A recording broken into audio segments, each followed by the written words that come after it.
रसूलुल्लाह सल्लल्लाहु अलैहि वसल्लम ने फरमाया, अगर फितनों से इंसान अपने आप को बचा लेता है तो अल्लाह भी इसकी मदद फरमाते हैं।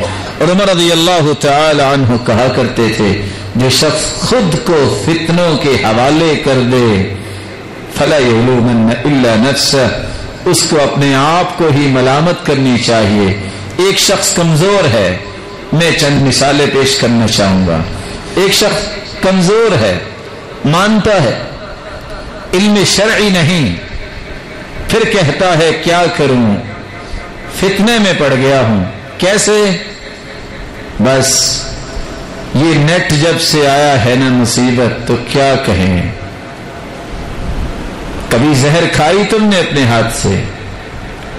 अगर तुम्हें पता है कंट्रोल नहीं कर सकते तुम, सलाहियत नहीं है, क्यों रखी है घर में ये चीज? और अफसोस उन वालिदैन पे जो अपने हाथ से जहर बच्चों को पिलाते हैं। लो बेटा, तुम चले जाओ फला मुल्क, तुम चले जाओ फला मुआशरे में, मस्जिद, मदरसा, 24 घंटे असातिज़ा होते हैं, फिर भी जो मदरसे और मस्जिद से निकलते हैं, आखिर तो इंसान है ना, कमी कुताहियां होती है ना। मस्जिद में रहते भी कोशिश करने के बावजूद कमियां रह जाती हैं। तो जो ऐसे माहौल में ही अपनी बेटी और बेटे को भिजवा दे जहां कोई पूछने वाला ही नहीं है, यहूदियों का सिस्टम, ईसाइयों का सिस्टम, फिर बंदा ख्वाब देखे कि सहाबी बन के आ जाएगा। दानिशमंदी कहां गई है? मस्जिद में अगर नहीं हो सका तो जहां वो मादर पिदर आजाद होंगे वहां कैसे तरबियत होगी?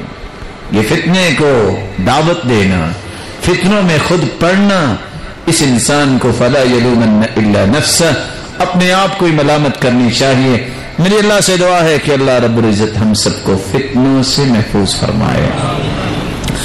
अल्लाह रब्बुल इज्जत हम सबके ईमान की हिफाजत फरमाए। अल्लाह रब्बुल इज्जत ऐसे कौल व अमल की तौफीक दे जिससे अल्लाह राजी हो जाए।